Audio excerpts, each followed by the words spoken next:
नमस्कार दोस्तों, मैं हूं संजय मंडावी और स्वागत है हमारे YouTube चैनल में। तो देखिए, यहाँ पर पिछले वीडियो में हमने भूगोल को पूरा कंप्लीट कर दिया था, ठीक है। और आज हम भारतीय भूगोल का प्रैक्टिस सेट 1 कवर करेंगे।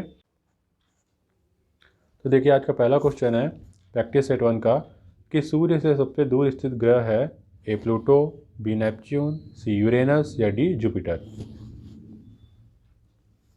सोचिए क्या होगा इसका आंसर। तो इसका सही आंसर है बी नेपच्यून। अगला क्वेश्चन, निम्नलिखित में सबसे गर्म ग्रह है ए पृथ्वी, बी मंगल, सी शनि या डी बुध।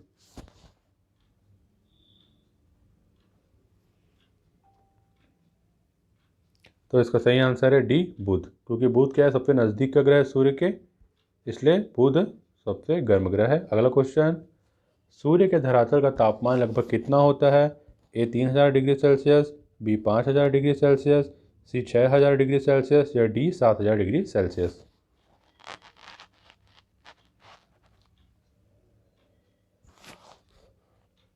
तो इसका सही आंसर है सी 6000 डिग्री सेल्सियस। अगला क्वेश्चन,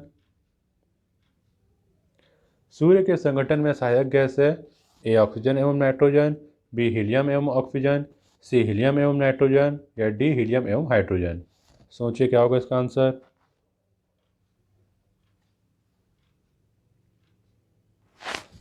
तो इसका सही आंसर है डी हीलियम एवं हाइड्रोजन। अगला क्वेश्चन, बिना उपग्रह वाले ग्रह हैं ए बुध एवं मंगल, बी मंगल एवं शुक्र, सी मंगल एवं वरुण या डी बुध एवं शुक्र।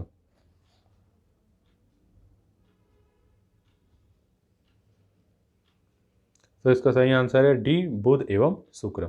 अगला क्वेश्चन, सूर्य के चारों ओर परिक्रमा करने वाले खगोलीय पिंड क्या कहलाते हैं ए ग्रह, बी उपग्रह, सी क्षुद्र ग्रह या डी पुच्छल तारा।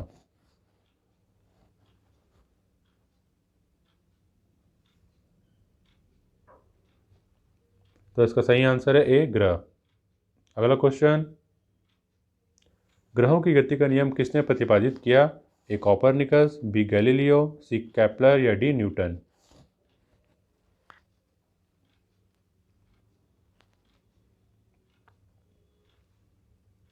तो इसका सही आंसर है सी केपलर। केपलर ने क्या किया, ग्रहों की गति का नियम प्रतिपादित किया, बहुत ही इंपॉर्टेंट है। अगला क्वेश्चन देखते हैं यहाँ पर 8वें नंबर का, सौर मंडल में कुल कितने ग्रह हैं ए 9, बी 8, सी 7 या डी 10।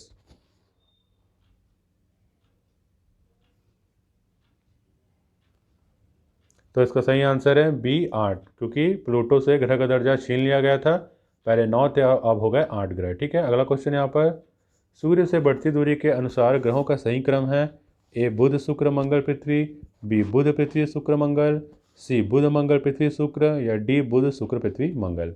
सोचिए क्या होगा इसका आंसर।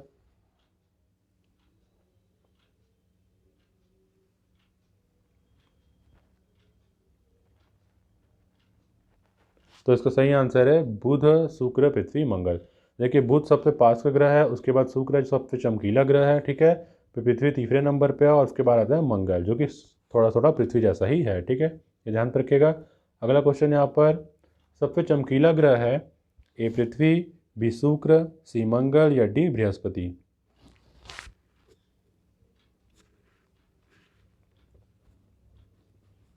तो इसका सही आंसर है बी शुक्र, ठीक है, पढ़ाया मैंने। अगला क्वेश्चन यहाँ पर 11वें नंबर का, सूर्य के प्रकाश की, ठीक है, सूर्य के प्रकाश को पृथ्वी पर पहुंचने में लगभग कितना समय लगता है ए 8 मिनट, बी 9 मिनट, सी 7 मिनट या डी 8 सेकेंड।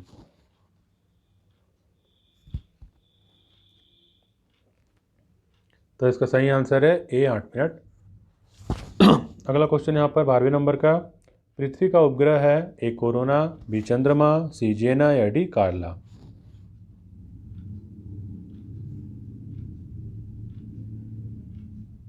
तो इसका सही आंसर है बी चंद्रमा। आप सभी जानते होंगे, सभी को पता है वैसे। तो देखिए यहाँ पर अगला क्वेश्चन है, सी ऑफ ट्रैंक्विलिटी कहाँ पर है ए पृथ्वी, बी सूर्य, सी शुक्र या डी चंद्रमा। सोचिए क्या होगा इसका आंसर।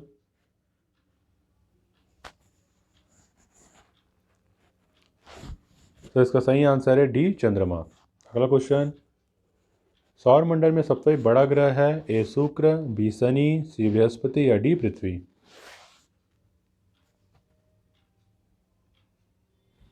तो इसका सही आंसर है सी बृहस्पति। तो अगला क्वेश्चन देखिए यहाँ पर, पृथ्वी के अतिरिक्त किस ग्रह पर वायुमंडल पाया जाता है?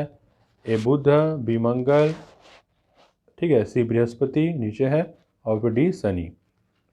क्या होगा इसका आंसर, सोचिए।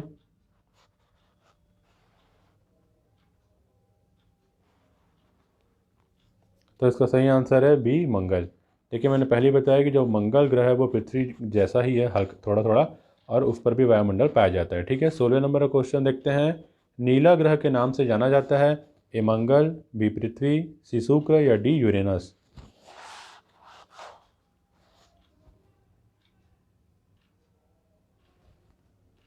तो इसका सही आंसर है बी पृथ्वी। पृथ्वी को नीला ग्रह भी कहते हैं क्योंकि वो नीला दिखाई देता है। अगला क्वेश्चन, सूर्य से पृथ्वी की दूरी कितनी है? A 149 million kilometre, B 150 million kilometre, C 236 million kilometre या डी 256 मिलियन किलोमीटर।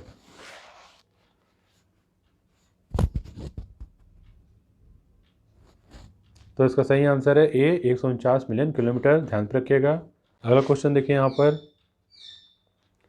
पृथ्वी पर दिन रात की अवधि कहाँ समान होती है? ए भूमध्य रेखा पर, बी मकर रेखा पर, सी कर्क रेखा पर या डी ध्रुवों पर।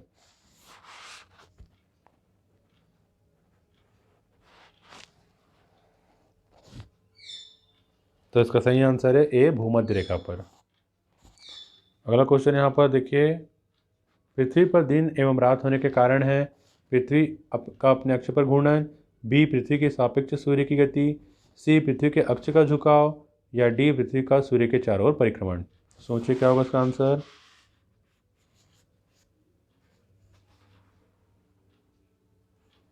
तो इसका सही आंसर है पृथ्वी का अपने अक्ष पर घूर्णन, ए ऑप्शन होगा यहाँ पर। अगला क्वेश्चन यहाँ पर, पृथ्वी की अपनी कक्षा में गति है? ए पश्चिम से पूर्व, बी पूर्व से पश्चिम, सी उत्तर से दक्षिण या डी दक्षिण से उत्तर।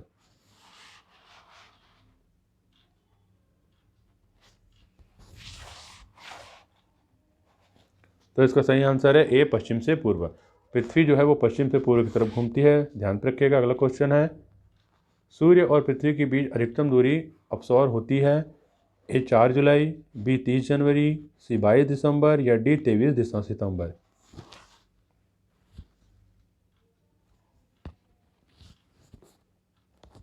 तो इसका सही आंसर है ए 4 जुलाई। देखिए 4 जुलाई को क्या होती है, अपसौर होती है। अपसौर का मतलब क्या होता है कि सूर्य और जो पृथ्वी होते हैं वो सब बहुत दूर, आपस में बहुत दूर चले जाते हैं। ठीक है, अधिकतम दूरी पर हो जाते हैं, तो उसे उस घटना को क्या कहा जाता है, अपसौर कहा जाता है, और ये होती है 4 जुलाई को। ठीक है, अगला क्वेश्चन यहाँ पर 22वें नंबर का, सूर्य एवं पृथ्वी के बीच न्यूनतम दूरी उपसौर होती है? ठीक है, ए 14 जुलाई, बी 30 जनवरी, सी 3 जनवरी या डी 23 सितंबर।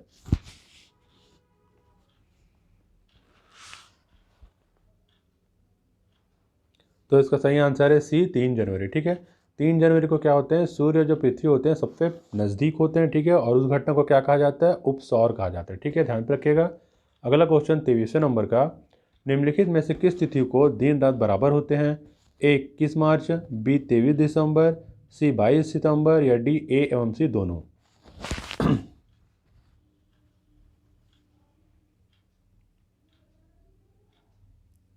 तो इसका सही आंसर है डी ए एवं सी दोनों। देखिए 21 मार्च और 22 सितंबर ये दो डेट है जिसमें क्या होते हैं, दिन और रात क्या होते हैं, बराबर होते हैं। ठीक है, ध्यान रखिएगा।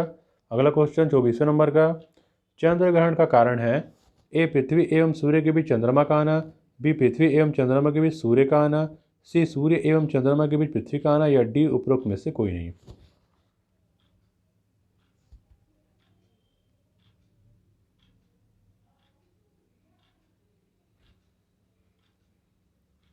तो इसका सही आंसर है सी सूर्य एवं चंद्रमा के बीच पृथ्वी का आना। ठीक है, अगला क्वेश्चन यहाँ पर देखते हैं 25वां, सूर्य ग्रहण का कारण है? ए पृथ्वी एवं सूर्य के बीच चंद्रमा का आना, बी पृथ्वी एवं चंद्रमा के बीच सूर्य का आना, सी सूर्य एवं चंद्रमा के बीच पृथ्वी का आना या डी उपरोक्त में से कोई नहीं। सोचिए क्या होगा इसका आंसर।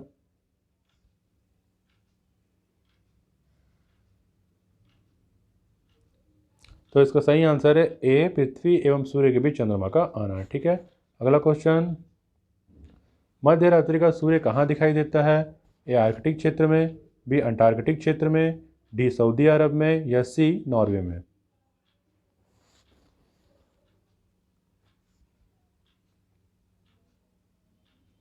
तो इसका सही आंसर है सी नॉर्वे में। ठीक है, अगला क्वेश्चन यहाँ पर, भूमध्य रेखा पर पृथ्वी का व्यास है लगभग ए 25,000 किलोमीटर, सी 12,800 किलोमीटर, बी 20,000 किलोमीटर या डी 6400 किलोमीटर। देखिए यहाँ पर ऑप्शन में थोड़ा वो हो गया है, मिसप्रिंट हो गया है। यहाँ पर बी की जगह सी आ गया और सी की जगह बी आ गया, तो यहाँ पर आप अब कंफ्यूज मत होइएगा, ये ऑप्शन सही है, ए बी और सी और डी। ठीक है, बस वो ये जो लाइन है ये थोड़े आगे पीछे हो गए हैं, बाकी ऑप्शन का जो वो है मार्क है वो सही है। ठीक है, तो बताइए क्या होगा इसका आंसर?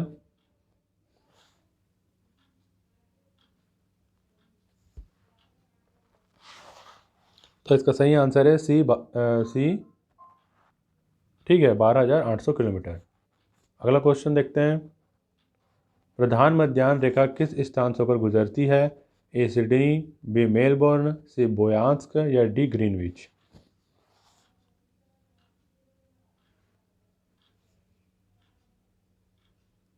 तो इसका सही आंसर है डी ग्रीनविच। अगला क्वेश्चन 29वें नंबर का, एक देशांतर से दूसरे देशांतर के बीच कितना समय अंतराल होता है? ए 15 मिनट, बी 12 मिनट, सी 10 मिनट या डी 4 मिनट?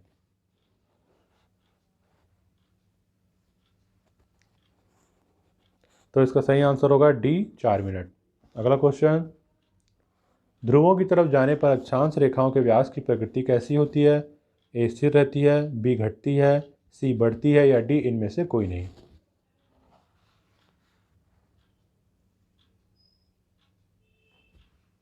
तो इसका सही आंसर है बी घटती है। देखिए ध्रुवों की तरफ जाने पर क्या होता है, अक्षांश रेखा का जो व्यास होता है वो घटता है। किस तरीके से मैं बता रहा हूँ आपको, देखिए मान के चलिए ये अर्थ है, ठीक है, तो यहाँ पर देखिए ये दो ध्रुव हैं हमारे, ठीक है, अर्थ के। तो देखिए ये भूमध्य रेखा है। अब देखिए यहाँ पर जो अक्षांश रेखा है वो देखिए जैसे जैसे नज़दीक जाएंगी ध्रुवों की, वैसे वैसे देखिए इसकी जो अर्थ की जो चौड़ाई है वो कम होती जा रही है। ठीक है, और देखिए यहाँ पर जो अक्षांश की जो चौड़ाई है, लंबाई है, वो भी क्या होती जा रही है, कम होती जा रही है, और ध्रुव में सबसे ज़्यादा कम हो जाएगी। देखिए इस तरीके से ये, देखिए ये इस तरीके से कम होती जा रही है। ठीक है, तो वही वही कह रहे हैं कि ध्रुवों की तरफ जाने पर, मतलब ध्रुवों की तरफ जाने पर दोनों तरफ अक्षांश रेखाओं के व्यास की प्रकृति कैसी होती है, तो घटती जाती है, और अगर ध्रुवों से हटते जाएंगे तो क्या होगी, अक्षांश की जो प्रकृति वो बढ़ती जाएगी। ठीक है, बस यही कह रहे हैं। अगला यहाँ पर देखिए 31वें नंबर का क्वेश्चन है, पृथ्वी के केंद्र में पाया जाने वाला चुंबकीय पदार्थ है? ए ग्रेनाइट, बी बेसाल्ट, सी निकेल या डी डायोराइट? सोच के बताइए क्या होगा इसका आंसर?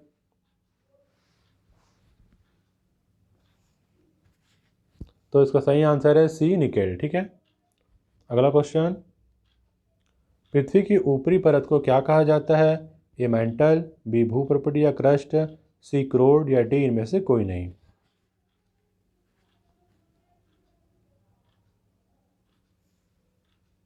तो इसका सही आंसर है भूपर्पटी या क्रस्ट। देखिए मैंने पढ़ाया, पृथ्वी की जो ऊपरी परत होती है उसे हम क्या कहते हैं, भूपर्पटी या क्रस्ट कहते हैं। उसके बाद क्या आता है, सेकंड पर मेंटल आता है, फिर थर्ड पर तो कौन सी होती है, हमारी क्रोड होती है, जो सबसे केंद्र में होती है और जो सबसे गर्म होती है। ठीक है, अब यहाँ पर देखिए 33वें नंबर का क्वेश्चन है, पृथ्वी में कौन सा तत्व सर्वाधिक मात्रा में पाया जाता है? ए कैल्शियम, बी लोहा, सी सिलिकॉन या डी ऑक्सीजन?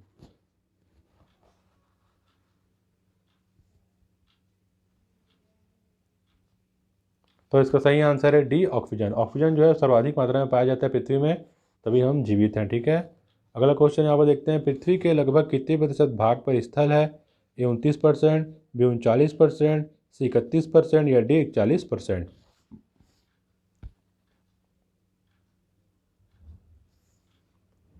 तो इसका सही आंसर है ए 29%। तो देखिए यहाँ पर अगला क्वेश्चन है, निम्नलिखित में से कौन कायांतरित चट्टान है? ए ग्रेनाइट, बी सैल, सी संगमरमर या डी बेसाल्ट?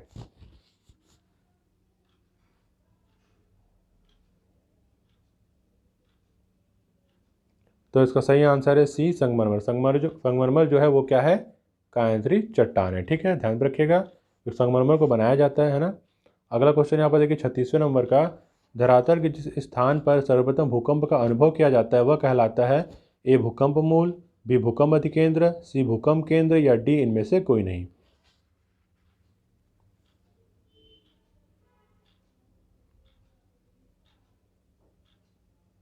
तो इसका सही आंसर है बी भूकंप अधिकेंद्र। ठीक है, अब देखिए यहाँ पर आप कंफ्यूज मत होइएगा, ये कह रहा है कि धरातल, देखिए धरातल की बात करें, धरातल के जिस स्थान पर सर्वप्रथम भूकंप का अनुभव किया जाता है तो वो क्या कहलाता है, अधिकेंद्र कहलाएगा।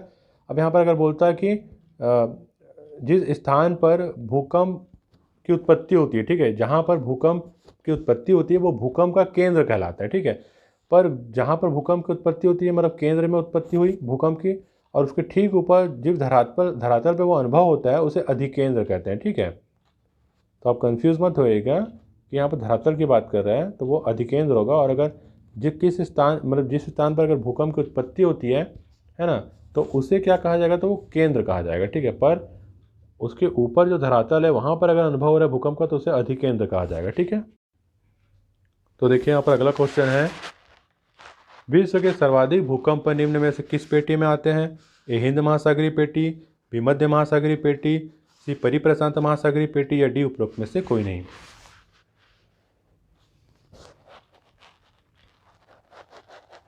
तो इसका सही आंसर है सी परिप्रशांत महासागरीय पेटी, हमने पढ़ा है।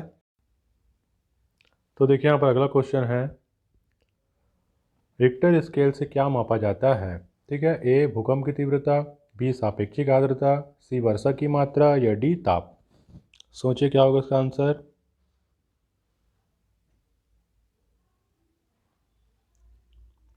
तो इसका सही आंसर है ए भूकंप की तीव्रता।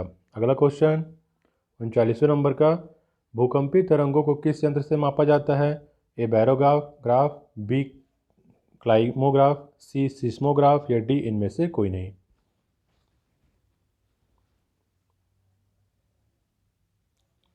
तो इसका सही आंसर है सी सिस्मोग्राफ। ठीक है, अगला क्वेश्चन 40वें नंबर का, वह कौन सा महाद्वीप है जहां एक भी ज्वालामुखी नहीं है, ए यूरोप, बी अफ्रीका, सी दक्षिण अमेरिका या डी ऑस्ट्रेलिया।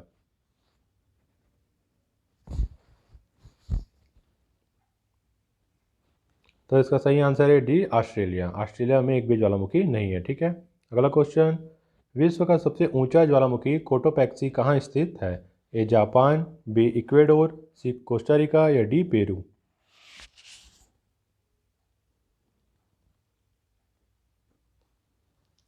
तो इसका सही आंसर है बी इक्वेडोर।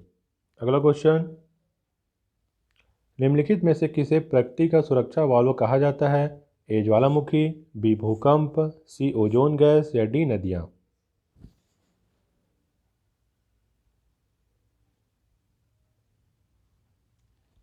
तो इसका सही आंसर है ए ज्वालामुखी। ठीक है, अगला क्वेश्चन 44वें नंबर का है, Rockies, Andes, Atlas, Alps, Himalaya आदि किस प्रकार के पर्वत हैं, ए वलित, बी अवशिष्ट, सी ब्लॉक या डी ज्वालामुखी।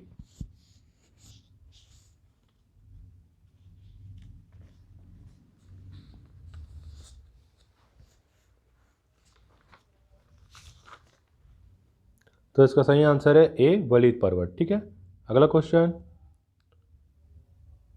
विश्व का सबसे ऊंचा पर्वत शिखर माउंट एवरेस्ट कहाँ स्थित है, ए भारत, बी पाकिस्तान, सी नेपाल या डी तिब्बत।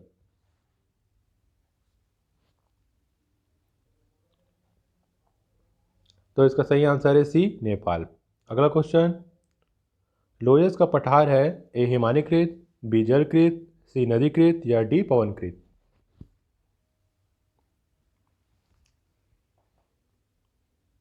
तो इसका सही आंसर है डी पवनकृत। अगला क्वेश्चन 47वें नंबर का है, विश्व का सर्वाधिक ऊंचा पठार कौन सा है, ए तिब्बत का पठार, बी कोलंबिया का पठार, सी कोलोराडो का पठार या डी बोलीविया का पठार।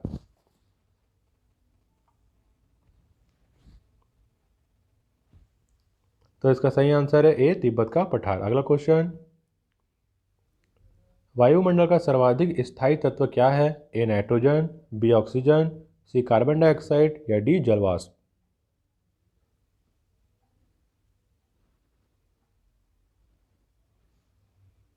तो इसका सही आंसर है डी जलवाष्प। अगला क्वेश्चन, वायुमंडल में सर्वाधिक मात्रा में कौन सी गैस विद्यमान है? A oxygen, B nitrogen, C carbon dioxide या डी ऑर्गन।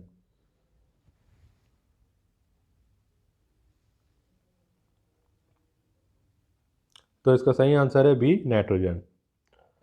और हमारे इस वीडियो का आखिरी और 50वां क्वेश्चन है, निम्नलिखित में से कौन सी गैस ग्रीन हाउस प्रभाव के लिए उत्तरदायी है? ए क्लोरीन, बी हाइड्रोजन, सी कार्बन डाइऑक्साइड या डी ऑक्सीजन।